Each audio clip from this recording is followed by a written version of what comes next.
Alright guys, we're going to be doing the installation of our frame mounted compensator on a Springfield Prodigy 4 1/4. This is going to be the same steps you'd use for all of our frame compensators. The exception is the 5-inch uses 2 locking blocks instead of 1. So in the package you're going to get your Vibratite 121, Allen key, your locking blocks, screws, and the compensator itself. First thing you're going to do is you're going to take a locking block. It has 2 small holes on one side, 2 large cones on the other. You're going to take it and you're going to put it with the cones facing out. Then you'll take your frame mounted compensator and slide it on.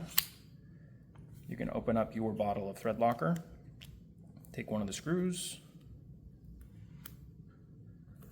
and you're going to put a bead of that Vibratite 121 on the screw. Some excess will squeeze up to the surface while you're doing this, and that's fine. You can wipe it off in a second. So I'm just putting it down in there, not tightening it yet. Again, we want a nice bead of thread locker on there. Put it down in the hole. And we can wipe off the excess there. Now, I want to show you guys how to torque this. The torque spec on these 832s are 20 inch-pounds. So I'm going to show you that with a torque screwdriver, and then I'll demonstrate what that would look like with an Allen key. So we've got our torque screwdriver set to 20 inch-pounds. There we go. Go in there and do the other one. Okay. So those are set to 20 inch-pounds now.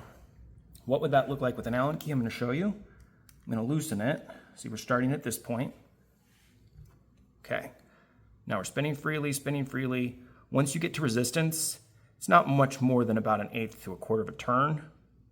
And now we're at 20 pounds. And that's what it looks like to hit 20 inch-pounds. I had some customers that did foot-pounds instead of inch-pounds. Obviously, there were some problems there. So do be careful that you're not over-torquing. Just take that to 20 inch-pounds and then let the Vibratite do the work. In the disassembly video, you'll see that once the Vibratite breaks, it doesn't spin freely. It still has resistance. Really like this stuff. It's much easier to work with than the Loctite that we were using before. So then for removal, you just basically reverse the steps of the installation. Take your Allen key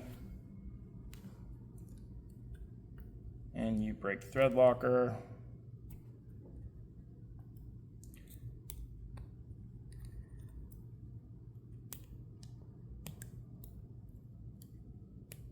Oops.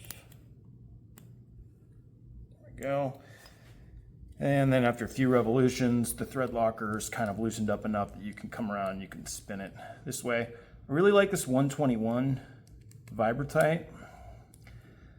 Not only because of the thinner viscosities, it's easier to get full coverage on the screws, but also when the thread locker breaks, it still has resistance to vibration and unthreading. As you saw there, I'm still having to work it to get it out. So it does a great job of holding on, but it's not too strong, easy to break during cleaning. So there you go. That's the removal step, and then you just strip the gun and clean it as usual.